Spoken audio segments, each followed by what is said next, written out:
자, 운문문학의 형태가 다 마무리가 됐으니까 이제는 산문문학으로 들어갑니다. 근데 산문문학의 형태는 아무래도 운문보다는 지문이 길게 나오겠죠, 그죠? 그 전편이 다 나온 게 아니라 또 부분이 나오고 있는 것이니까 자, 잘 좀 기억을 하시고요. 자, 우선 첫 번째 부분이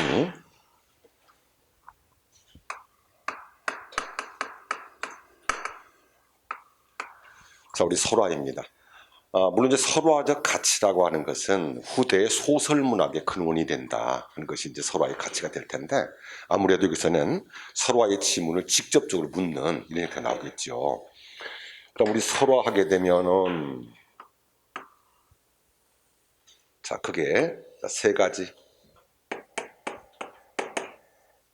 신화가 있고요.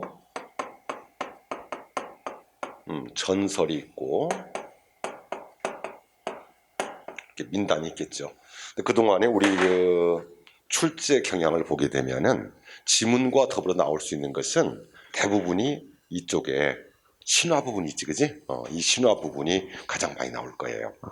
자, 우선 첫 번째 빼놓을 수 없겠죠? 자, 우리 첫 번째 형태는 단군 신화를 제시를 했습니다.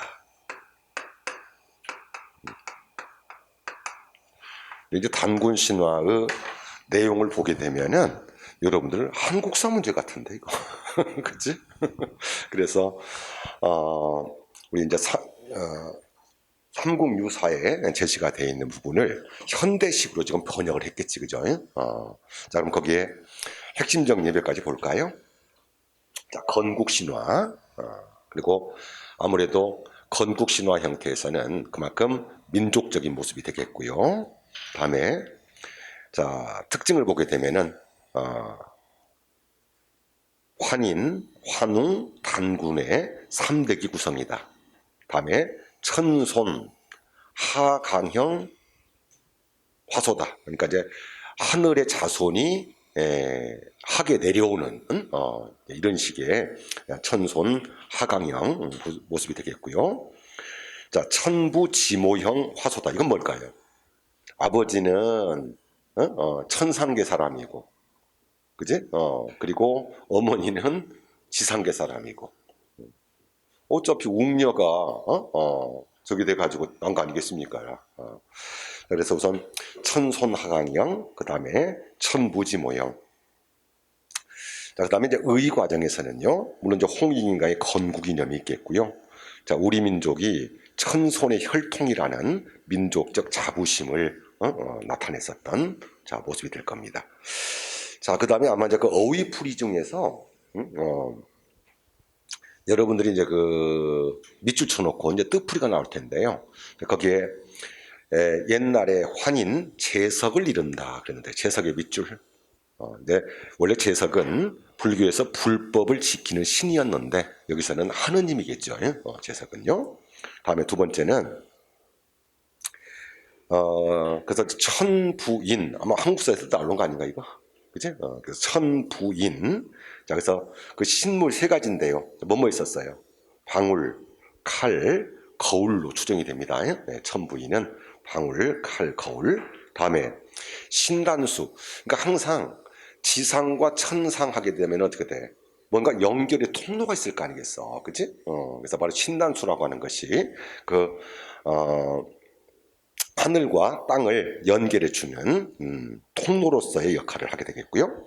자, 그 다음에 이제 이 단군 신화에 보면은 농경 사회의 모습을 반영을 한다. 아마 그 배웠을 것 같아, 그죠? 자, 그 부분이 뭐뭐 있었어요? 풍백, 우사, 운사, 그러니까 바람, 비, 구름을 각각 주관하는 주술사인데 여기서는 단군 신화가 바로 농경 사회의 산물임을 반영하는 소재가 될 것입니다. 자, 그러면 문제 볼까요? 자, 먼저 확인학습입니다. 이 글에 대한 설명 중 가장 적절하지 않는 것은 그랬어요. 그래서 홍익인간이라고 하는 건국 이념을 찾을 수 있다. 그러면 이제 지문을 통해서 제시를 한다면은 자, 우리 홍익인간이란 말 자체가 뭐예요? 그래서 거기에 보면은 널리 인간 세계를 널리 이롭게 할 만했다 있습니까? 네. 이렇게 그 키워드를 잡고 거기다가 밑줄 한번 해보세요. 그래서 자 거기에 삼위 태백산을 내려다 보니 인간 세계를 널리 이롭게 할 만했다. 이에 천부인 세계를 주어 이렇게 나와 있는데요. 네, 그 부분이 홍익인간의 개념이 되겠고요. 다음 두 번째, 이 신화를 통해 우리 신화의 원형과 당시 사회의 성격을 살펴볼 수 있다. 자, 그래서 우선 하늘에서 내려오는, 우리가 천강신호라고 그러지, 그치? 아까 하늘에서 이제 내려오는 이런 모습을 보이고 있고요. 자, 그 다음에 당시 사회적 성격에 있을 때 그 부분은 농경사회에 있었죠, 우리? 그래서 풍백, 우사, 운사를 통해 농경사회의 모습을 알 수 있습니다. 다음.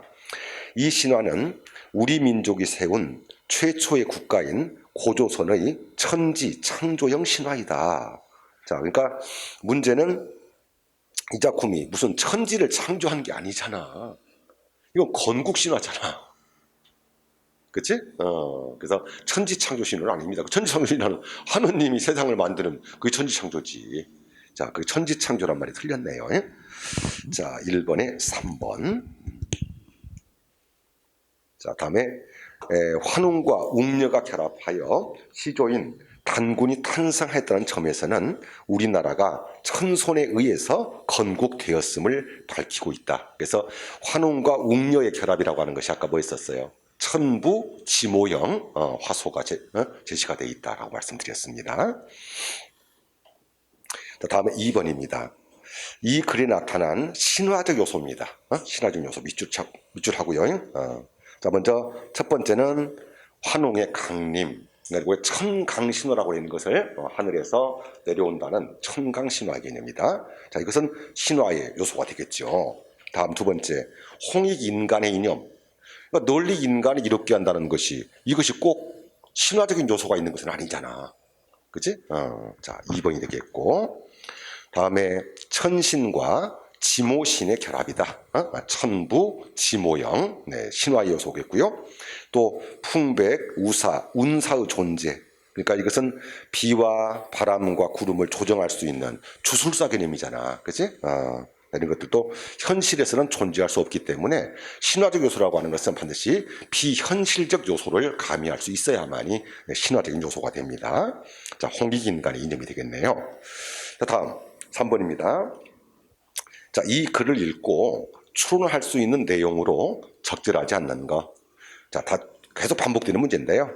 바람, 비, 구름을 중시하는 것으로 보아 당신은 농경사회다. 맞죠? 네. 자, 농경사회. 다음. 곰과 호랑이에게 주어진 금기는 일종의 통과 제의의 성격을 지니고 있는 것이다. 그래서 쑥과 마늘만을 먹겠다, 100일 동안 빛을 보아서는 안 된다 하는 것이 이제 동물이 인간으로 변하기 위한 하나의 통과, 의례적인 모습으로 볼 수 있습니다. 다음에 환웅이 가지고 있던 천부인, 자, 세계는 환웅이 신성한 권능을 지녔음을 보여주고 있는 소재이다. 그렇겠지? 자, 그 다음에 그런데 4번을 보면은요. 환웅과 곰, 호랑이를 통해 나타내는 인간 지향성은 당대인들이 인간 세계를 천상 세계에 비해 우월하게, 이거 말도 안 되는 소리잖아, 이거는. 그치? 자, 답은 4번이 됩니다. 자, 이렇게 해서 단군 신화에 대한 모습을 제시했고요. 자, 두 번째는 주몽 신화가 나옵니다.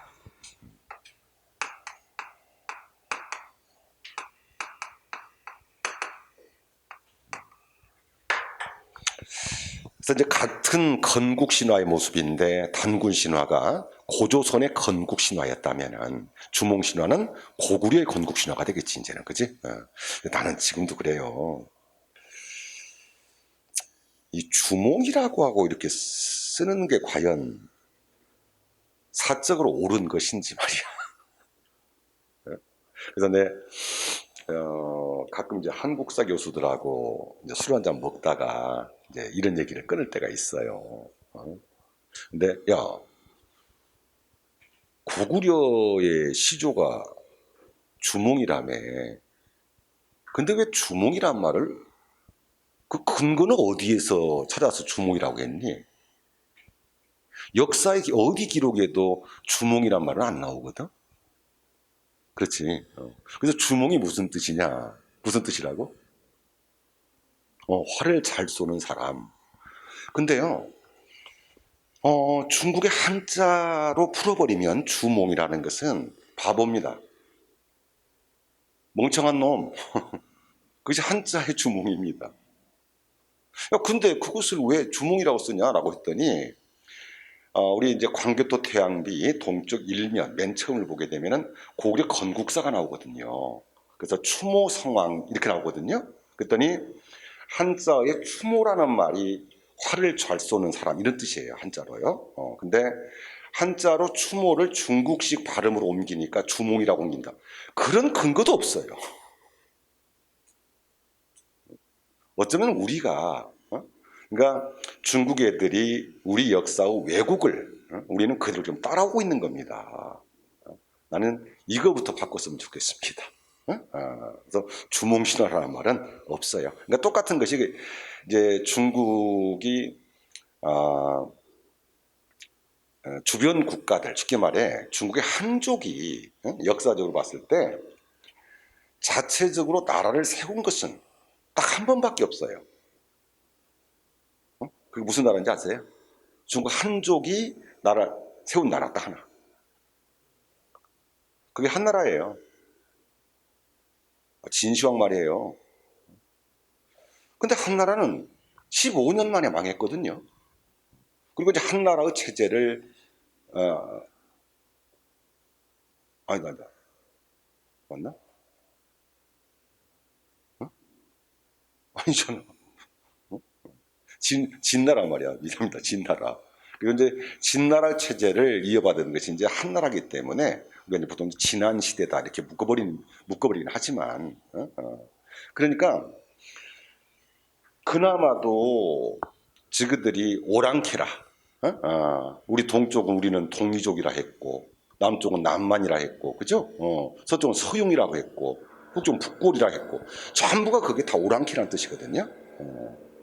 근데 그렇게 자신 있는 놈들이 자체적으로 저그들의 한족이 세운 나라는 없단 말이지.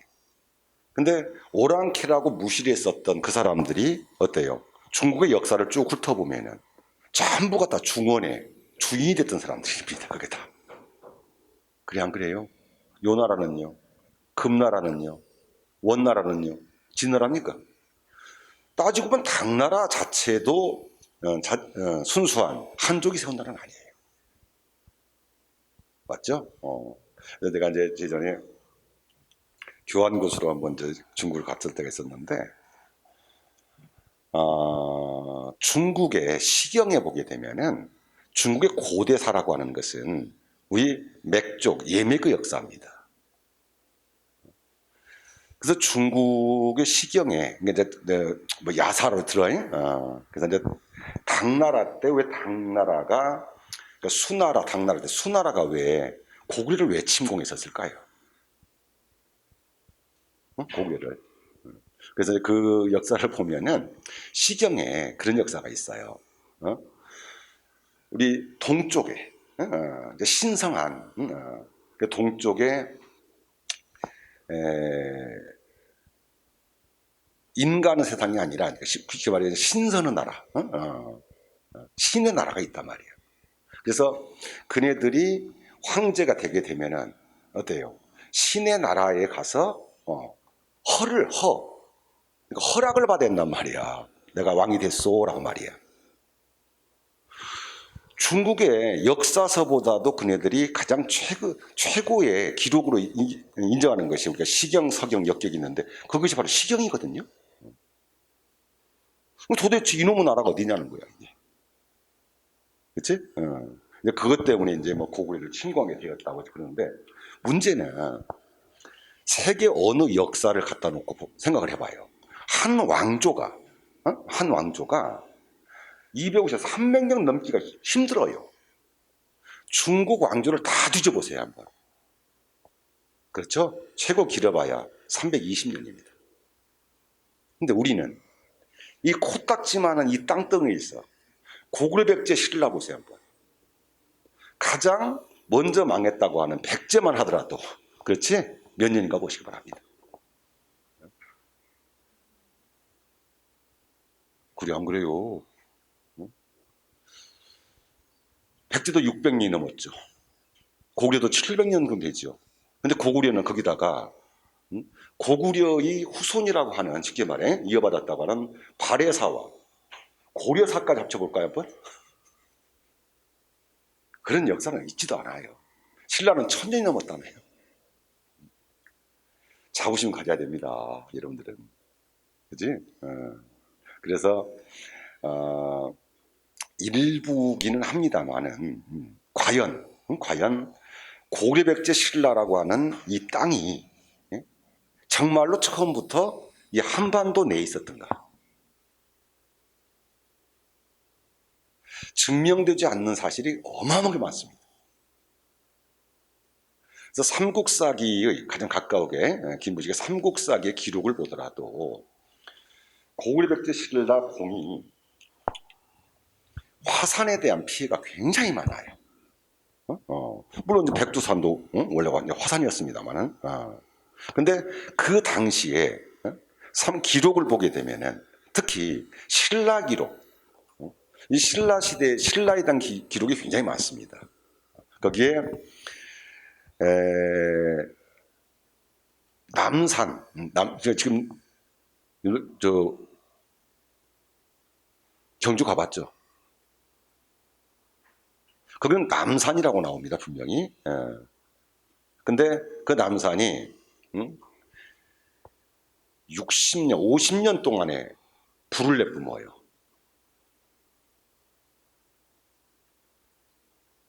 한반도 내에 과연 경주의 땅이 정말로 화산으로 이루어진 땅이던가요? 그 전부 다 화강암이에요. 근데 그 남산이 토하다가 불을 토하다가 머금습니다. 그래서 토할 토자에 머금을 함자를 써서 토함산이라고 부릅니다. 그 토함산 가보셨어요? 석굴암 가보셨어요? 그때 그 기록에 남산이 바로 토함산인지 그 근거도 없어요. 그리고 여러분들 좀 일본 놈들 지금 막 터지고 막 난리 났잖아 지금. 불쌍히 여겨라 불쌍히. 예? 좀 있으면 가라앉아 걔들. 발악을 하고 있으니까. 그리고 지들은 천손이라며. 그래서 역사적으로서는 전부 다 우리 민족들이 가가지고 미개한 놈들 개량해 놓은 거지 않냐 그거. 근데 지들은 하늘에 뚝 떨어졌다며. 참 어떨 때 보면 한심하기도 하고. 네, 그 기록이 혹시나 여러분들 나중에 합격들 하고 심심할 때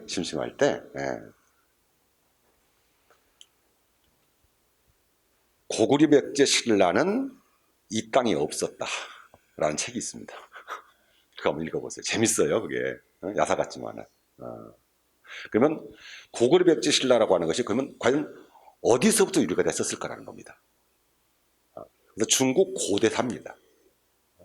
그래서 중국 고대사 형태는 천자국이라는 것이 따로 있었어요. 그리고 천자국 주변을 보게 되면은 번국이라고 그래가지고 천자국을 호위를 하고 있으면서도 그지? 주변에 강대한 번국들이 있습니다. 그러면 진시황이 왜 시황제란 말을 왜 처음 썼을까요? 황제란 말을 쓸 수 있었던 것은 고대사에 천자국의 왕만 황제란 말을 썼습니다. 그럼 주위의 번국의 임금들은 뭐라고 썼어요? 왕이라고 썼어요. 그러면 쉽게 말해 진왕이 통일을 했던 것은 번국을 통일하는 거예요. 주변의 번국을. 그러면 그때 가장 강대했었던 번국 바로 고구려 백제 신라는 그 번국이었던 거죠. 거기에서 쫓겨가지고 어떻게 돼? 남하를 하다 보니까 이 땅에 정착을 했던 것이겠고요. 이렇게 보는 것이 더 맞지 않겠느냐는 거죠. 물론 다 같지만 말이야. 그러다 보니까 다 통일을 시키는 번국을 통일시켰는데 지보다 높은 놈이 또 있잖아. 황제가. 그래서 천자국을 침공을 하게 됩니다. 그때 그 천자국의 침공을 막았던 것이 바로 예맥이었습니다. 이제 감 잡으셨어요? 거기까지 함락을 시켜놓고 어떻게 돼요? 그치? 내가 황제니라 이제. 그래서 처음으로 이제 황제라는 호칭을 썼다 해서 시황제라는 말을 하긴 합니다만은 이건 그냥 야사로스러운 설마 그것이 무협지 같은 얘기고 만화 같은 얘기를 할지라도 됐지? 우리는 그렇게 역사의식을 가져야 된다는 얘기야. 일본 새끼들 우리 역사 왜곡시키고 있고 또 떼놈들 역사시키고 있는데 우리는 그것이 역사의 기록이 아니라 그래가지고 우리 사학계에서는 그지? 그것을 막아버리고 있고 참 웃기는 나라입니다. 여하튼 자 주몽신화 가겠습니다. 고구려 시조인 주몽의 신의한 탄생과 고구려의 건국 과정을 보여주는 신화로서 후대 영웅 소설의 서사 구조에 영향을 끼쳤던 것입니다. 자, 첫 번째 특징입니다. 이제는 난생설화입니다. 난생, 알로 태어난 거고요. 두 번째, 역시 천손, 하강형, 천부, 지모형 화소가 모두가 신화는 이렇게 돼 있어요. 전부 다 포함이 돼 있겠고요. 그 다음에 이제 뒤에 그 영웅소설 있잖아요. 영웅소설. 이 영웅소설은 하나 일대기 화소를 가지고 있는데 어떤 게 돼요? 탄생에서 기야, 구출, 실현, 그리고 극복. 여기서 나라를 세우는 이것이 이제 하나 영웅적 일대기를 가지고 있는 모습입니다. 자, 그러면 바로 이름을 보시겠고요. 네, 바로 문제로 확인하겠습니다. 자, 그다음 여기 잠깐요. 여러분들이 자, 이렇게 지문을 줘놓고서 거의 대부분 뭐 이렇게 밑줄이 그려 있잖아요. 자, 이렇게 밑줄이 그어져 있는 부분들은 자, 전부 문맥적 의미를 묻는 문제입니다. 그때 자, 지금부터 여러분들이 한번 나하고 같이 한번 해봐요. 첫 줄부터 무조건 다 읽는 건 아니야. 글을 읽을 때. 그러면은 일단 기억이 있으면 기억 앞뒤를 끊어볼까요? 한번 끊어보세요. 한번. 자, 기억이 그러니까 하백의 딸 해가지고 어디요? 그러고는 끊어보세요. 끊었습니까? 끊었습니까? 다음 두 번째 요걸 다 이렇게 앞뒤를 다 끊어봐요.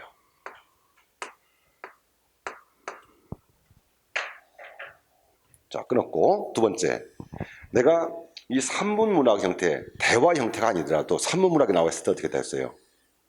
일단 단락을 끊어보라고 했잖아요. 이제 두 번째는 이제 자 그럼 단락을 한번 끊어보세요.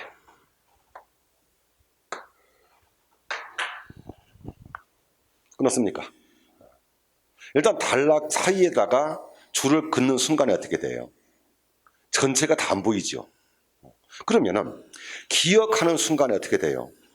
첫 단락을 보는데 문제는 기억 앞뒤 한 문장씩만 읽으세요. 다 읽지 말고 기억 앞뒤 한 문장씩만. 그리고 자 밑에 자, 선지에서 봅니다. 자, 기억은 그러니까 하백의 딸 유아입니다. 동생들과 놀러가 나왔을 때 한 남자가 나타나 자신의 천재의 아들 해수무라고 하며 웅신산 아래 압록강가에 있는 집으로 저를 유인하여 사통하였습니다. 자, 그때 자 뒤에 보면 유아가 귀향에 처해진 이유를 알 수가 있다. 그럼 여기서 키워드는 뭘까? 귀향이지.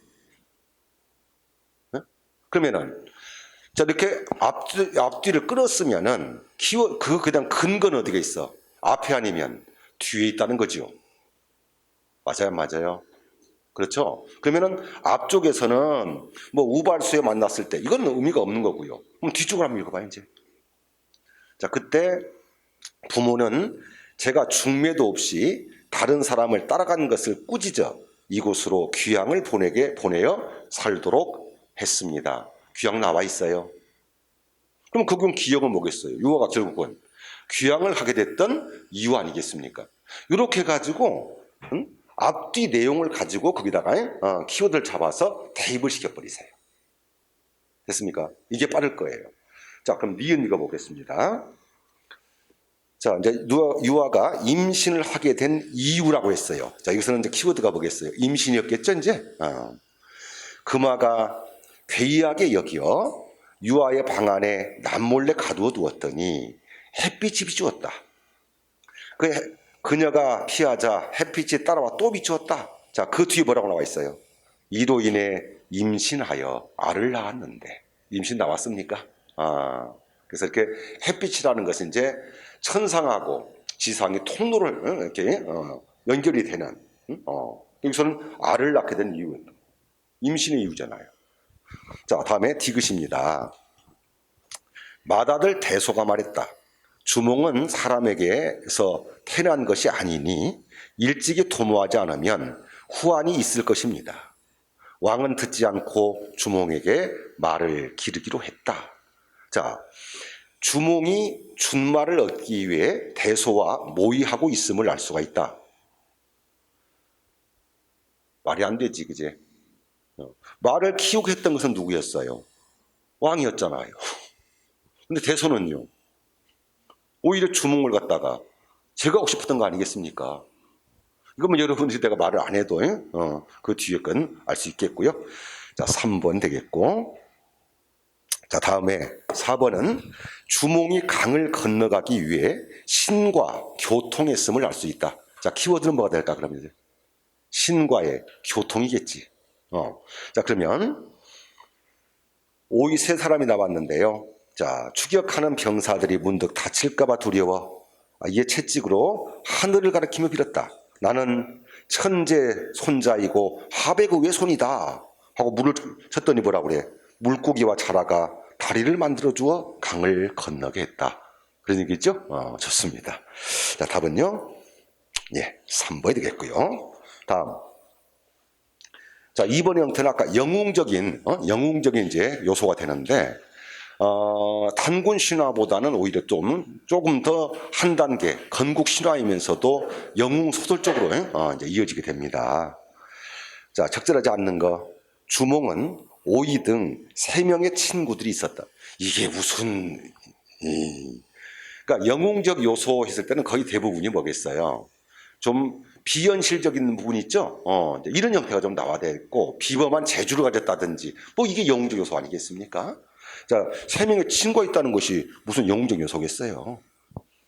주몽의 아버지는 천재의 아들, 어머니는 하백의 딸이었다. 바로 고귀한 혈통을 얘기하고 있겠죠. 주몽은 햇빛으로 인해 잉태되고 닷대만한 알로 태어납니다. 그러니까 신기한 탄생하고, 그죠? 그래서 멀쩡하게 태어났으면 누가 그것을 갖다 영웅이라 했겠습니까? 난생 개념이고요.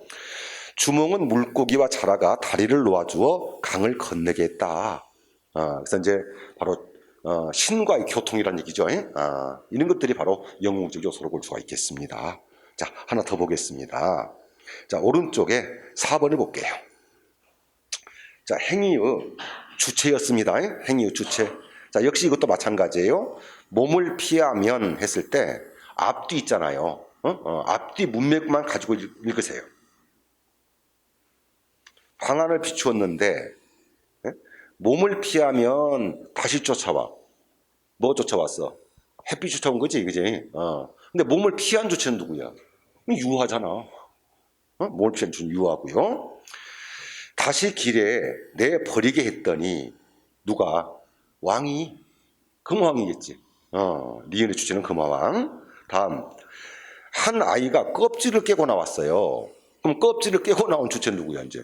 그건 주몽이 되겠고, 그지?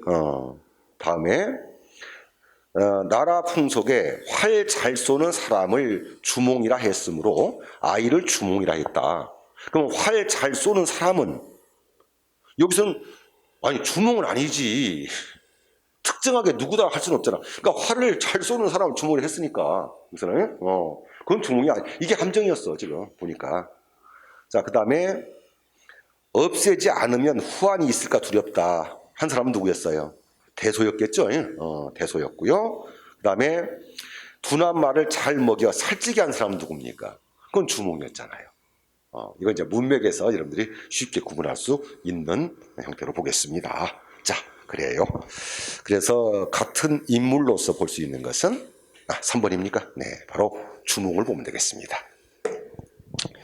자, 그다음에 세 번째는 이제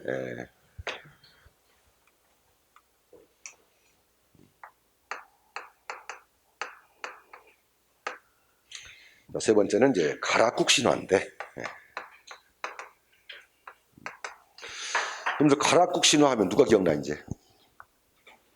김수로왕. 그래서 그 가락국 신화 속에 삽입 가요로 전해진 노래가 뭐야?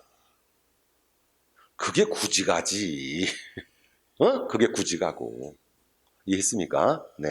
자, 그래서 이제 가락국 시조인 김수로왕의 탄생과 건국 과정을 다루고 있는 신화로서 그 수로왕의 강림을 기원하는 구지가가 바로 이 신화 속에 사립이 되어 있습니다. 그래서 보통 가락국 신화 또는 김수로왕 신화 이렇게 얘기를 하게 되겠네요. 자, 거기에 특징을 보면요. 자, 신마지 신화 밑줄, 신마지 신화. 그래서 이제 구간들이 구지봉에 모여서 자기의 지도자를 때려달라 이렇게 기원한 노래 아니겠습니까? 신마지 신화. 다음에 여러 시족이 연합이 되어서 이루어진 통합적인 왕국의 창건에 대한 신화임입니다. 그러니까 앞쪽에서는 거의 대부분이 내려와 가지고 그냥 단독적으로 이렇게 나라를 만드는 이런 모습이 되는데 여기는 이미 구간들의 시족들이 나오잖아요. 그걸 통합을 해가지고 이제 하나의 나라를 만드는 이런 건국 신화와 연관이 되어 있습니다. 자, 그리고 의인은요 최고의 집단 무효. 자, 그 작품이 뭐였다고? 최고의 집단 무효이며 주술가 노동요 구지가겠죠. 네, 구지가가 삽입되어 있고요. 자, 그리고 일반적인 신화 형태에서 이탈했다는 말 이해했습니까, 이제? 그러니까 일반적인 신화 형태가 아까 뭐였다고? 신기한 탄생을 해가지고 내려와서 그냥 만들고 이런 모습이 신화의 모습인데 여기서는 지금 이미 시족들이 있잖아. 그 시족들을 통합을 해가지고 하나 나라를 만들어버리는 이런 건국식의 신화이기 때문에 일반인 여타의 건국 신화하고는 서로 차이가 있습니다. 자, 역시 문제로 갈게요. 문제로.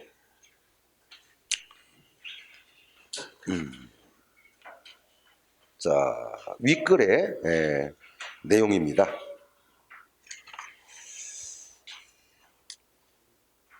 자, 특정 민족과 지역을 초월하여 전승되는 특징이 있다.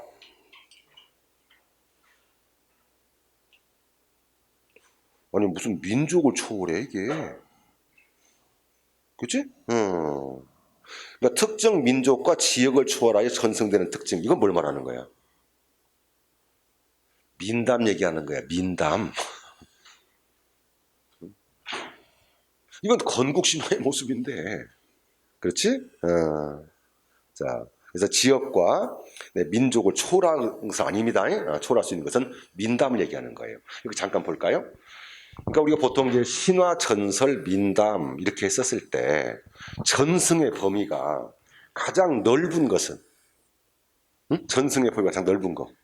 그러니까 전승의 범위가 넓다는 것은 방금 이 얘기잖아요. 어떤 민족이라든지 지역을 초월해버리는. 자, 그래서 가장 넓은 것은 민담입니다. 그래서 우리나라에만 민담이 있는 게 아니에요. 전 세계 민담의 구조는 다 똑같아요, 이게. 그러면 가장 전승의 지역이 좁은 건 뭐가 돼야 돼요? 좁은 거. 전설이 돼야지. 옛날에 전설의 고향 봤어요? 그럼 맨 끝에 내리터가 뭐라고 하던가요? 이 전설은 어느 지역, 고장, 나무, 풀, 이렇게 뭔가 증거물이 있어야 할 거 아니겠습니까? 증거물이 없다면 그 전설이 아니니까요. 자, 이것은 그래서 지역적이라면 이 신화 형태는 대부분이 건국과 연관돼 있잖아. 그치? 그래서 국가적 또는 민족적 이렇게 설명을 해줘야 됩니다. 자, 1번 틀렸죠? 다음, 평범한 인물이 겪는 신비한 경험을 주로 전달하고 있다. 평범한 인물이라면 건국을 했겠습니까?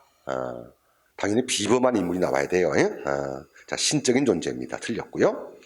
온갖 고난과 역경을 이겨낸 영웅 삶을 보여주고 있다. 그래서 아까 이제 고구려의 건국신화였던 주몽신화 이후의 모습을 보면은 대부분들이 이런 영웅 소설의 모습. 여기서 마찬가지입니다. 자, 3번. 신적 존재의 신성하고 숭고한 이야기가 중심이 되고 있다. 물론 이제 일반적인 신화의 특징이긴 하지만은 이 글에서는 고난과 역경은 안 나와요, 이게. 그래서 국왕들이 와가지고 내려주십시오 해서 어떻게 된다? 지도를 통합해가지고, 그지? 나라 만들었다. 이것이 바로, 가락국 신화니까. 일반적인 신화에서의 틀을 벗어난 것이 뭐였다? 그것이, 가락국 신화였다라고 말씀드렸습니다. 됐습니까? 다음. 자, 이제 이 글의 상황을 장면별로, 했을 때, 적절하지 않는 것은 그랬는데요. 새벽에 사람들이 함 속에서 6 아이를 장면한다. 자, 그 내용이 어디 있는가 볼까요? 그 달력 한번 끊어볼래요?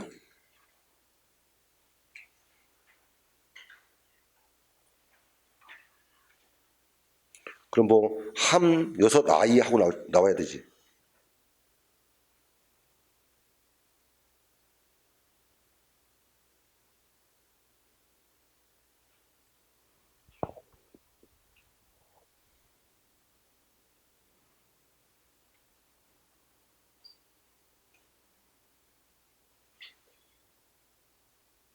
그거죠. 맨 처음에 있잖아.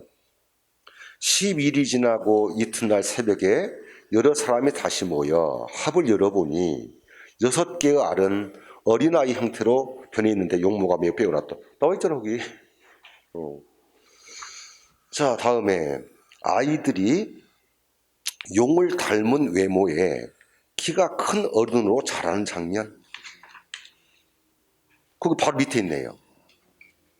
그죠? 그들은 나날이 자라나서 열흘 남짓 되자 키가 9자나 되어 은나라의 탕왕과 같았고 얼굴은 용과 같아 한나라의 고조와 같았고 있어요. 자, 다음에 수로왕이 임시 궁궐을 짓고 그곳에 나라를 다스린다. 자, 궁궐 얘기 나온가 봐요. 궁궐.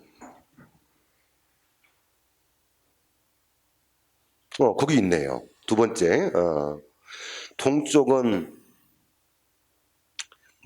황산강, 서쪽은 창해, 서북쪽은 지리산, 동북쪽은 가야산, 남쪽은 나라의 끝이 되었다. 그런 임시로 궁궐을 짓게 하고 있어요. 다음에 수로왕이 광활한 벌판을 새로운 도읍으로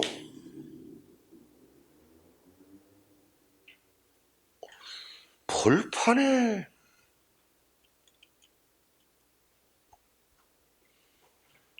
그 수로왕이 그 도읍을 정하면서 그 밑에 거 봐봐요.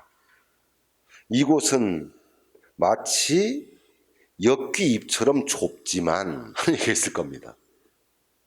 그 내용을 여러분 좀 읽어주셔야 돼요. 자, 그래서 광활한 벌판을 모델했다는 것은 틀린 거고요. 자, 다음에 기역 리을. 자, 기역.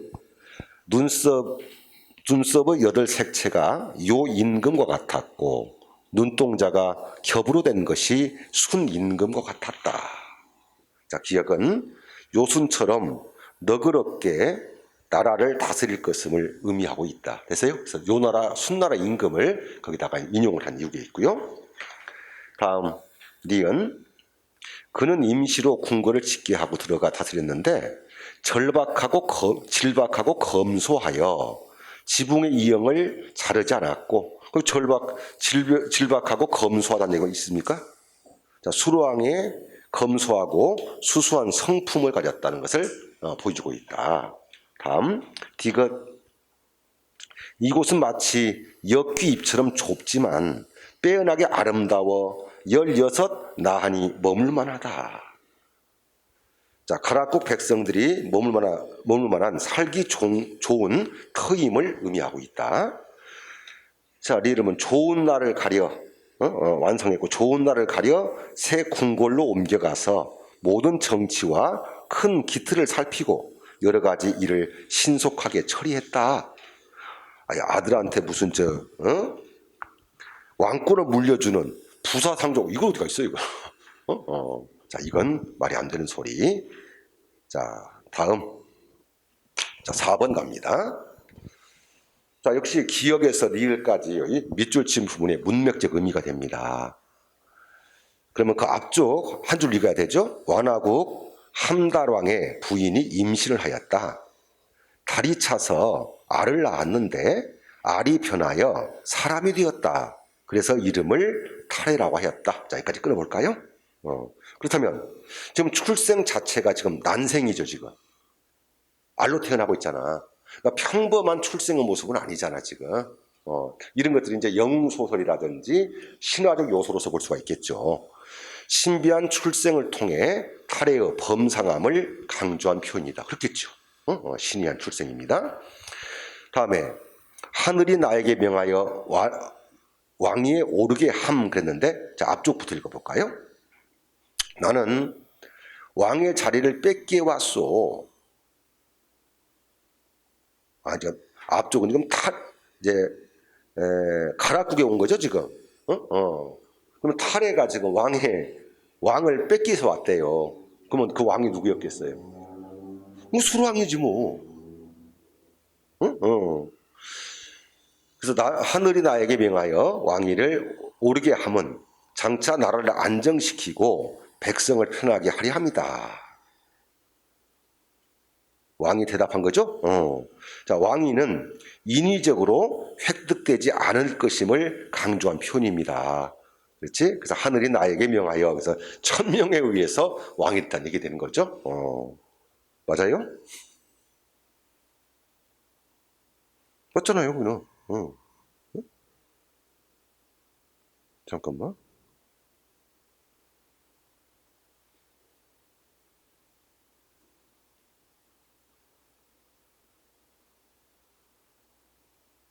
나 뭐 착각했구나.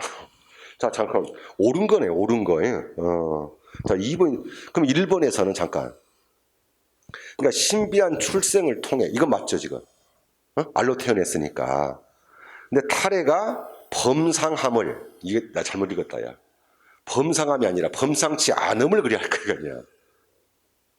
범상하다는 말은 쉽게 말해 평범하다는 말이에요. 평범하다. 그래서 범상하지 않음을 나타내고 있다. 이렇게 되겠지, 그지? 잘못 읽었습니다. 사실 졸리죠. 이 선생님들도 가끔 보다 보면은 졸릴 때가 있어요. 근데 여러분들은 앞에 선생님들이 졸고 있는 점지를 모르죠. 나 가르쳐 줄게. 혹시 모르니까 딱 이걸 기대요. 뒤로 잡습니다. 이걸 딱 잡아요. 그리고 또 기대입니다. 근데 어디를 보는지 여러분 모르잖아요. 눈이 한 곳에 고정이 돼 있어요. 근데 목소리 톤이 일정합니다. 졸고 있는 거예요. 그래서 이제 어떨 때 가만 있어봐. 내가 어디까지 했지? 까먹어버린 거야, 이걸. 그럼 이제 앞에 있는 친구들, 이렇게 쭉 이제 뭔 얘기 하다가 이렇게 노트를 보잖아요. 그럼 얘도 졸고 있어가지고 안 썼어요. 그때는 한 두 마디 던져봐. 그럼 얘를 눈빛이, 그거 한 건데, 그러니까, 자, 지금 정리하고, 자, 다음. 모르지, 절대 모르지. 자, 다음에, 그러니까 다시 한 번요. 지금 2번이 답이 되겠고요. 그 다음에 1번에서는 지금 어디가 틀렸다고요? 범사망을 강조한 것이 아니고 범상하지 않음을, 범상치 않음을 강조한 말이겠죠. 자, 다음에 그래서 이제 그 탈해가 왕에게 이제 뭐라 그래요? 그렇다면 술법으로, 바로 앞에 말 가야 돼. 닥지 말고. 탈해가 그렇다면 술법으로 겨뤄봅시다 라고 하자. 자, 왕이 좋다. 잠깐 사이에 탈해가 매가 되고 왕은 독수리가 됩니다. 근데 탈해와 왕이 본래 동물이었어요? 지금 돛을 부리고 있는데 무슨, 이거 말도 안 소리고. 자, 다음에 리을입니다. 탈해가 드디어 엎드려 항복하며 제가 술법을 겨루는 마당에 독수리 앞에 매가 되고 새매 앞에 참새가 되었는데 하는 것은, 술법이 뛰어난 것은 누가야? 탈해의 술법이야, 왕의 술법이야? 왕의 술법이 뛰어난 거 아니겠습니까? 이건 바뀐 거고요. 제발 이렇게만 나왔으면 여한이 없겠습니다. 근데 3번, 4번은 그냥 쉽게 이해를 했는데, 말 그대로 속기 쉬운 것이 바로 1번이었습니다. 그래서 범상함이라고 하는 이 말장난, 요거 가지고 좀 속았습니다. 자, 이렇게 해서 우선 이 설화에 대한 거, 그러니까 설화 부분 자체는요, 다른 것보다는 여기 나왔던 것은 전부 다 신화 부분이야. 신화에 대해서 지문이 나올 것이고, 그 다음에 이제 직접적으로 여기서는 제시를 안 했습니다만은, 이제 뒤쪽을 보게 되면은 이 설화 중에서도 우리 앞에 뭐 배웠었죠? 네. 이 근원 설화를 가지고서 후대의 고대의 소설과 연관성이 있죠? 이 얘기는 꼭 어디서 나오냐면은 판소리의 소설이에요. 그죠? 그때 근원 설화에 대한 얘기가 나올 것이겠고요. 자, 이 밖에도 홍길동전에 지하국 대적 퇴치설화라든지, 구문 가면은 조신설화라든지, 그지? 이러한 후대의 소설과 연관성도 좀 기억을 해 두시기 바랍니다. 아시겠습니까? 네, 그래요. 자, 첫 시간은 설화를 가지고 공부를 했고요. 자, 두 번째는 자, 잠시 쉬었다가 이제 가전체 문학을 가지고 공부를 좀 해보겠습니다.